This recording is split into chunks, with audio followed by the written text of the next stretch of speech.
Hey everybody, it's Cursing Mushroom here and welcome back to another Destiny 2 video. Today's video is going to be about the Dead Orbit legendary weapons that you get from the packages. We're talking about Three Graves Pulse Rifle and Dire Promise Hand Cannon. Now, these weapons, to be honest with you, they kind of disappointed me, especially the Dire Promise. But we'll get to that. Let's start with the Dire Promise, speaking of.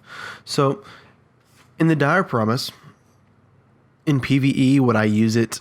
I would use it more in PvE with less practice. In PvP, I would not use it without a lot of practice. It seems like a gun that it could be good if you used it a bunch and you just got used to the recoil and the stability and all that good stuff. But we're going to do the pros and cons. So the pros is, of the Dire Promise, it's got a decent clip size.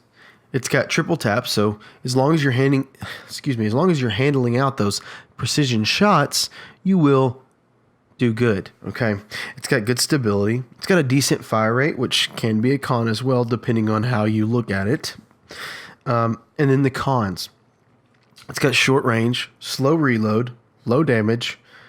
It's got a fast fire rate. Like I said, I would consider that either or, depending on how you look at it.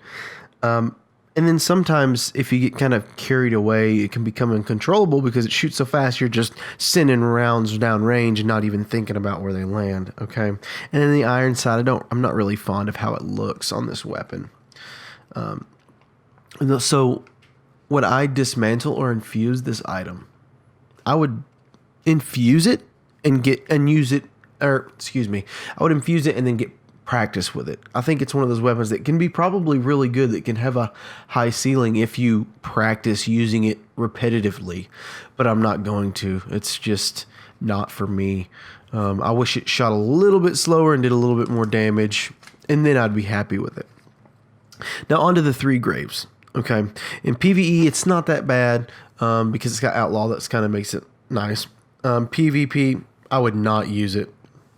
The only reason I would use it in PvP is if me and my team planned on just staying in the back of the map and just shooting people across range. That's the only reason.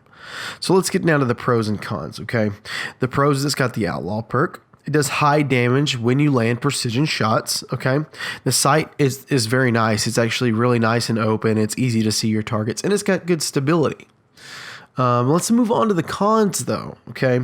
It's got poor handling, so you move really slow. It makes you like a tank, even though you could be a warlock and a hunter with great mobility, but it wouldn't matter. It's got a low RPM, low rounds per minute, okay? And it needs, like, some range. Like, you can't do up-close engagements. You will get destroyed with it. But, I mean, it is what it is. Now, would I dismantle or infuse this weapon? I'm going to dismantle it. It has no purpose to me personally. It disappoints me because it could be so great with just a little bit more speed and a little bit less damage, I don't know what's up with them right now in pulse rifles, because I love pulse rifles, but there's hardly any that shoot fast. They're all so slow firing, and it's kind of upsetting, to be honest with you. What do you guys think about it? Do you think they should make some more pulse rifles, or maybe reduce the damage and maybe increase the RPMs on some of them? Just let me know in the comments down below. Well, that's going to be it for today, Guardians. If you like this video, make sure you give me a thumbs up. And if you want to see more from me, make sure you hit the little subscribe bar. Make sure you hit the little bell next to it too, because that'll notify you when I create a new video. Other than that, guys, Cursing Mushroom out.